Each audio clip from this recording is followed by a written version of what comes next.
देखिए देखिए आज हम आपको पढ़ाएंगे प्रेरणा की विधियाँ।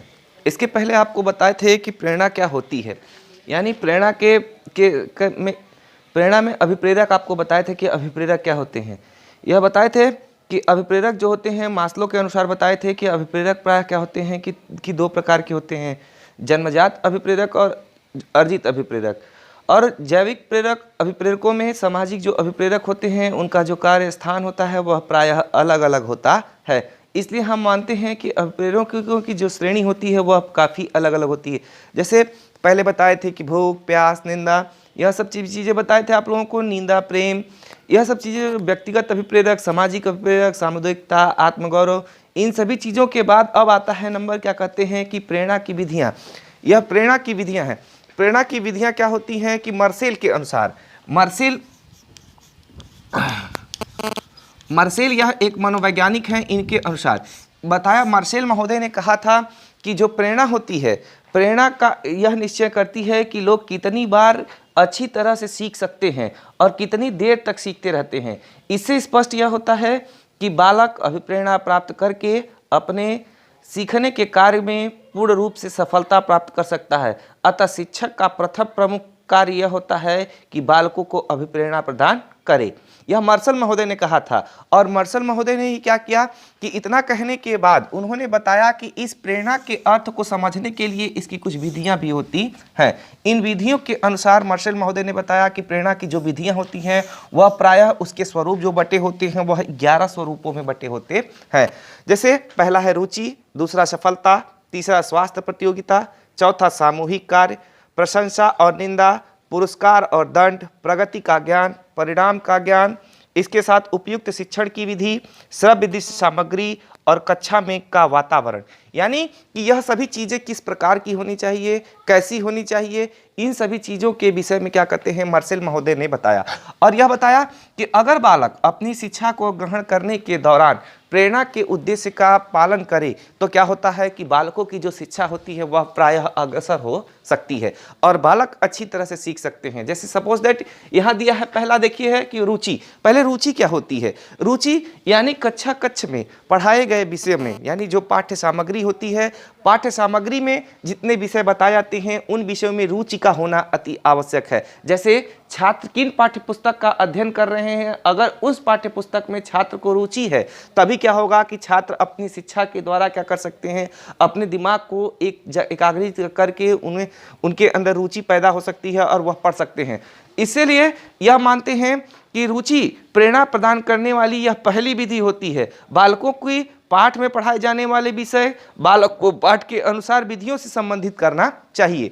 ठीक, इसे हम रुचि कहते हैं। अब आगे आता है कि इस रुचि के बाद आता है कि सफलता क्या होती है। देखिए सफलता, हम जानते हैं कि शिक्षण में सफलता जो होती है वह सबसे प्रमुख होता है। जैसे किसी कार्य में सफलता प्राप्त कर लेने के पर बालक का उत्साह बढ़ जाता है कि नहीं, बढ़ जाता है और वह उसी प्रकार के कार्य को बार बार करता है। असफल हो जाने पर वह उसकी तरफ से निराश हो जाता है, अर्थात कार्य की तरफ से मुंह मोड़ लेता है। अतः जब वह कार्य की तरफ से मुंह मोड़ लेता है तब क्या करता है कि शिक्षक का यह कर्तव्य यहाँ से शुरू होता है। शिक्षक का यह कर्तव्य होना चाहिए कि बालक को उचित सफलता प्राप्त करने के लिए उसका अच्छी तरह से मार्गदर्शन करे। जब बालक शिक्षा प्राप्त करने के लिए शिक्षक बालक का उचित मार्गदर्शन करता है, यानी उसके अंदर तमाम आई हुई सारी चीज़ों को बताता है कि तुम्हें क्या परेशानी है, क्या नहीं है, सभी चीज़ों को जब अच्छी तरह से स्थिति में ले आता है तब क्या मानता है कि बालक का यहाँ पे सर्वांगीण विकास शुरू होना है। और शिक्षण के द्वारा ही बालक का सर्वांगीण विकास होता है, क्योंकि जब कोई भी शिक्षा ग्रहण करते हैं तो जब तक सर्वांगीण विकास नहीं होता है कभी भी शिक्षा के उद्देश्य सफल नहीं होते हैं। और सफलता की श्रेणी में हमेशा शिक्षक बालक क्या होते हैं कि हमेशा अग्रसर होते हैं। अब आगे आता है कि तीसरा स्वास्थ्य प्रतियोगिता क्या होती है। यह प्रतियोगिता, स्वास्थ्य प्रतियोगिता क्या होती है? देखिए स्वास्थ्य प्रतियोगिता हम यह प्रेरणा प्रदान करने की तीसरी विधि होती है जिसमें बालक के स्वास्थ्य प्रतियोगिता की भावना से विकास किया जाता है। जैसे कुछ शिक्षा शास्त्री यह मानते हैं कि यह जो जो शिक्षा शास्त्री यह मानते हैं कि यह जो प्रतियोगिता होती है यह क्या होती है कि संपूर्ण इतिहास में इसका प्रयोग किया जाता है। क्यों? क्योंकि यह अगर बालक स्वस्थ रहेगा तभी शिक्षा ग्रहण कर सकता है। अस्वस्थ को बालक को अगर शिक्षक पढ़ाने लगे या उसे आप कहिए कि पढ़ने के लिए तो पढ़ेगा नहीं। इसलिए बालक में क्या होना चाहिए कि स्वस्थ प्रतियोगिता होनी चाहिए, यानी साफ सुथरी प्रतियोगिता।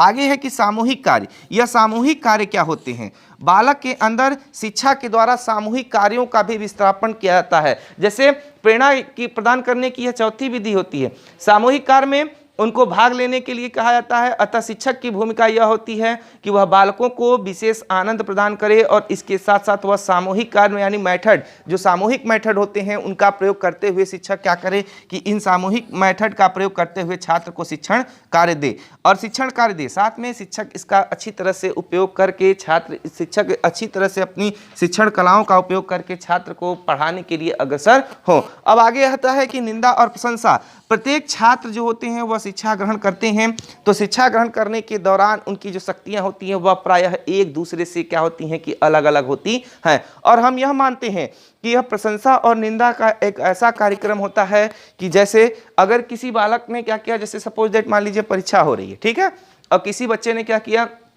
कि ज़्यादा नंबर लाया और किसी बच्चे ने क्या किया कि कम नंबर लाया। कक्षा कक्ष को ले लीजिए, कक्षा कक्ष में सभी बालक एक समान तो नहीं होते हैं। पहले भी आपको बताए हैं कि सभी बालक एक समान नहीं होते हैं, यानी एक समान कहने का मतलब सभी बालकों का दिमाग एक साथ कार्य नहीं करता है। जब सभी बालकों का दिमाग एक साथ कार्य नहीं करता है तो आप देखते हैं शिक्षक क्या करते हैं, जैसे पढ़ाते समय क्या करते हैं कि बीच बीच में देखेंगे तो कुछ ऐसे क्वेश्चन पूछते हैं जिसका कुछ छात्र उत्तर दे पाते हैं तो कुछ नहीं दे पाते हैं। तब जो छात्र उत्तर देते हैं शिक्षक उनकी प्रशंसा करते हैं और जो छात्र उत्तर नहीं देते हैं शिक्षक उनकी निंदा भी करते हैं। लेकिन यहाँ शिक्षक की भूमिका उनको हतोत्साहित करने के लिए नहीं होती है। यहाँ शिक्षक प्रशंसा करके उनको और बढ़ावा देते हैं और निंदा करके उनको सही रास्ते पर ले आते हैं। और प्रेरणा यह कहती है कि जब हम प्रशंसा और निंदा करेंगे तभी व्यक्ति को यानी बालक को प्रेरणा प्रदान होती है, अन्यथा नहीं। यानी जैसे हम किसी को निंदा करें तो वह यह सोचेगा कि हमारी रोज यह बेइज्जती करते हैं, क्यों नहीं हम अगले दिन अच्छे से शिक्षा ग्रहण करके आएँ और क्या करेंगे, शिक्षक जब कोई भी क्वेश्चन पूछे तो हम उसका अच्छे ढंग से उत्तर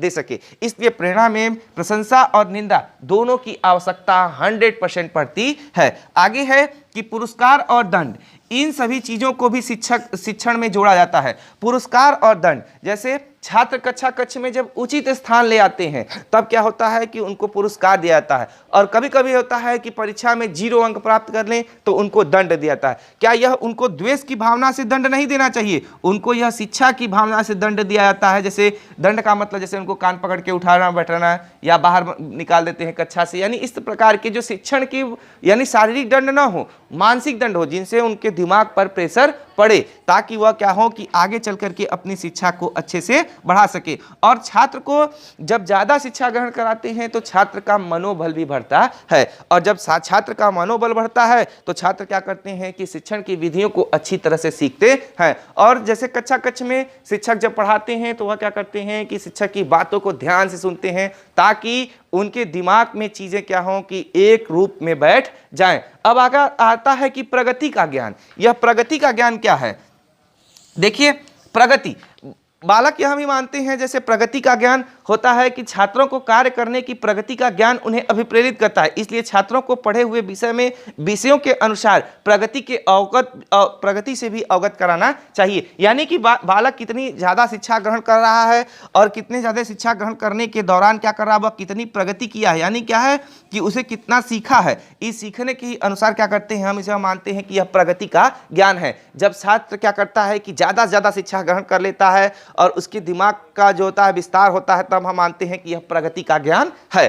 अब आगे आता है कि परिणाम का ज्ञान। लास्ट में क्या करते हैं कि परिणाम का ज्ञान, हर शिक्षा प्राप्त करने के दौरान छात्र को परिणाम का ज्ञान होना अति आवश्यक है, क्योंकि छात्र अगर परिणाम का ज्ञान उसे नहीं होगा तो वह क्या कर सकता है कि अच्छे कार्यों में उसे अभिप्रेरित नहीं करना। यानी छात्रों को कार्य करने के लिए प्रगति का ज्ञान इसलिए दिया जाता है क्योंकि उन्हें अभिप्रेरित करता है कि इसलिए छात्र पढ़ें और विषयों में अपनी प्रगति को अवगत करते हुए क्या करें कि उपयुक्त और बनाते चले जाएं। और आगे आता है कि उपयुक्त शिक्षण विधि क्या होती है। यह शिक्षण की एक ऐसी विधि होती है जिसके अनुसार क्या करते हैं, शिक्षण कलाओं का प्रयोग करते हुए छात्र को खेलों के माध्यम से सिखाया जाता है। देखते हैं कभी कभी कुछ छात्र ऐसे होते हैं जो खेल के माध्यम से रुचि लेते हैं, इसलिए शिक्षक को शिक्षण में करते समय खेल विधि का प्रयोग करना चाहिए और छात्र को हमेशा अभिप्रेरणा देनी चाहिए। अगर अभिप्रेरणा हम छात्र को देंगे तब क्या होंगे कि छात्र ज्यादा से ज्यादा शिक्षा ग्रहण कर सकते हैं। और छात्रों की जो शिक्षा ग्रहण करने की विधि होती है वह भी प्रायः क्या होती है कि एक दूसरे से अलग होती है।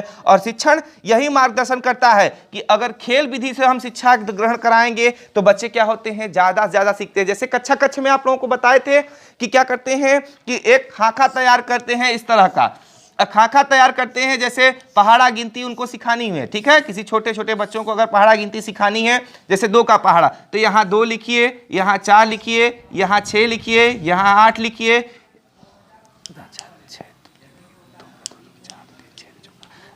फिर यहाँ 10 लिखिए, फिर 12, फिर 16, इस तरह से करके हुए पूरा क्या करिए, खाना भर दीजिए। और 20 का पहाड़ा। और छात्र क्या करते हैं कि उनको खेल की विधि, जैसे 2 1 कम 2, तब 2 दूनी 4, 2 तिहाई 6, और छात्र इससे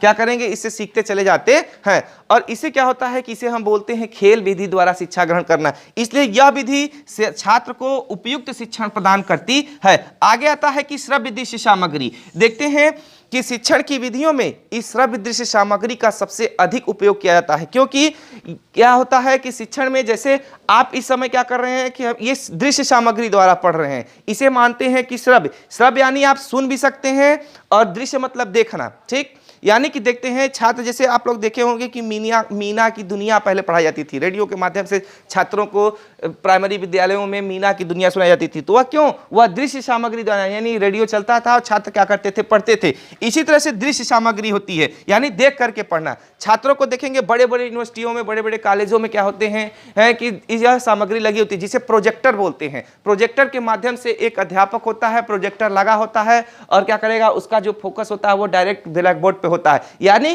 कि छात्र, टीचर ना भी रहे तो अभी भी छात्र क्या कर सकते हैं कि चीजें अपलोड कर दी जाती हैं और पारी वाइज पारी क्या होता है कि हमेशा क्या होता है कि स्लाइडर के माध्यम से छात्रों को पढ़ाता है। और यह सामग्री जो होती है वह सबसे उपयोगी होती है शिक्षण विधि को ग्रहण करने के लिए। आगे आता है कि कक्षा का वातावरण। यह आगे की चीजें हैं, कक्षा का वातावरण, और यह लास्ट। हर शिक्षण प्रणाली में कक्षा का वातावरण हमेशा क्या हो कि शिक्षण के अनुकूल होना चाहिए। शिक्षक, आप देखते हैं कि जब क्लास में एंटर करते हैं तो वह क्लास का माहौल जितना भी खराब हो उसको वह बनाते हुए वह अपने अनुसार ले आते हैं, यानी अपने दिमाग के अनुसार उस क्लास को ले आते हैं और छात्र को बीच बीच में पढ़ाते भी हैं और बीच बीच में उनको हंसाते भी हैं। और समय समय पर आने पर क्या करते हैं कि कक्षा का वातावरण एक उचित ढंग से, अब जैसे सपोज कक्षा का वातावरण, जैसे हम यहाँ शिक्षण कार्य कर रहे हो और छात्र बैठे हुए हैं और वह क्या कर रहे हैं, हल्ला कर रहे हैं। सपोज दैट अगर शोर कर रहे हो तो क्या किसी छात्र को समझ में आएगा? नहीं आएगा, न तो शिक्षक का ही कांस्टेंट बनेगा। इसलिए मानते हैं कि कक्षा का जो वातावरण हो वह हमेशा शांतिपूर्ण होना चाहिए। अब एकदम शांतिपूर्ण, एकदम नीरस नहीं, यानी कि छात्र जो है वह शिक्षक की बातों को सुने और शिक्षक जो है वह छात्र की बातों को सुने और अपनी बातों को छात्रों के आगे व्याख्यान करे। इस विधि के द्वारा हम क्या कर सकते हैं कि इस प्रेरणा की विधियों में इनका प्रयोग करते हुए शिक्षण कार्य को आगे बढ़ाते हैं और यही चीजें होती हैं प्रेरणा की मुख्य विधि। ठीक, अब आगे कल